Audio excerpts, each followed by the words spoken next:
कुपितो यातिपुक्रोशितो कान।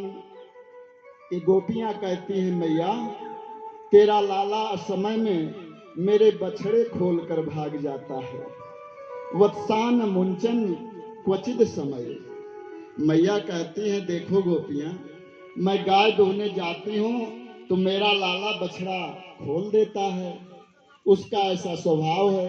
तुम भी गाय दोहने जा रही होती होगी तो बछड़ा खोल दिया होगा। गोपियां बोली ना मैया ना, गाय दोहने का समय हो तो उसके 1 घंटे पहले ही वो बछड़ा खोलकर भाग जाता है, और जब मैं गैया दोहने के लिए आती हूँ तो दूध का 1 बूंद भी हमें नहीं मिलता।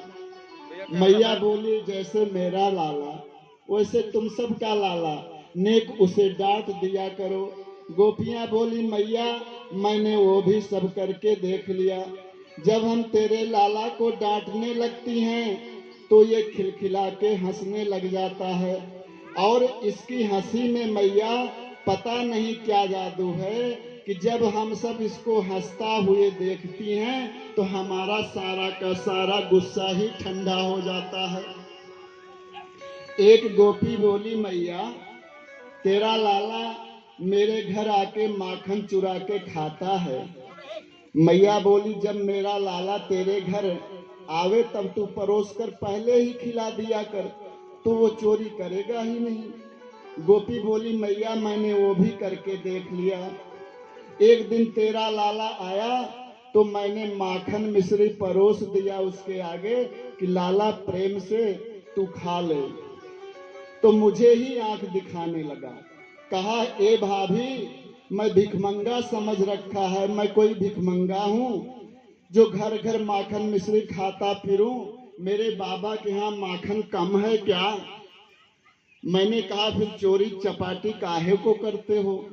तो कहने लगा अरे चोरी के माल में जो आनंद है वो और कहाँ आता है, और परोस कर दे दे मैया तो ये कहता है कि नहीं खाऊंगा या तो मुझे आंखें दिखाता है। मैया ने कहा तो ये काम किया कर, मटके को सीके के ऊपर टांग दिया कर। नेक छोटा सा लाला है, सीके के ऊपर मटकी रहेगी तो इसका हाथ पहुंचेगा ही नहीं और कैसे खा पाएगा। गोपी बोली मैया ये सब भी मैंने करके देख लिया, ये बड़ा छोटा तो है लेकिन बड़ा खोटा है मैया, हमने वो भी सब करके देख लिया।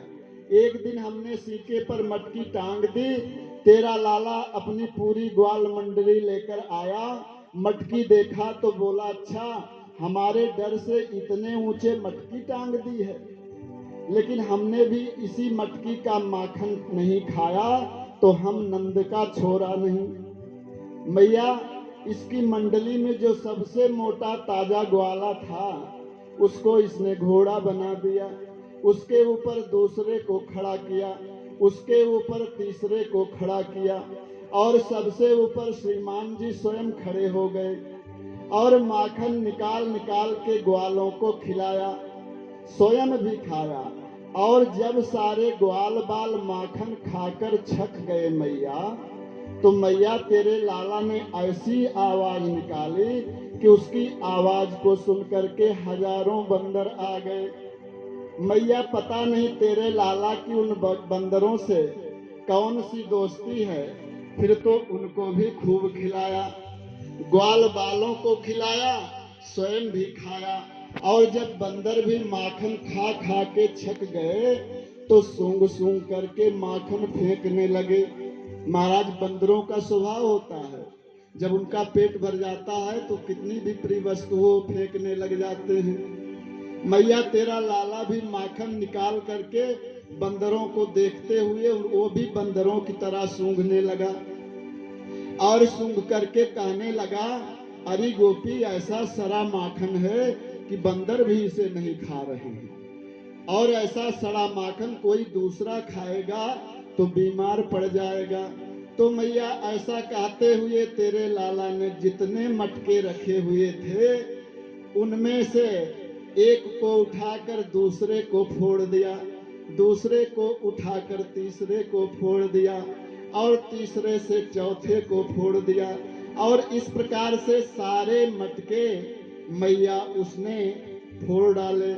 मैया ने कन्हैया के कान पकड़ लिए और मैया कहने लगी, कन्हैया तूने माखन खाया, तन्ने माखन खाया?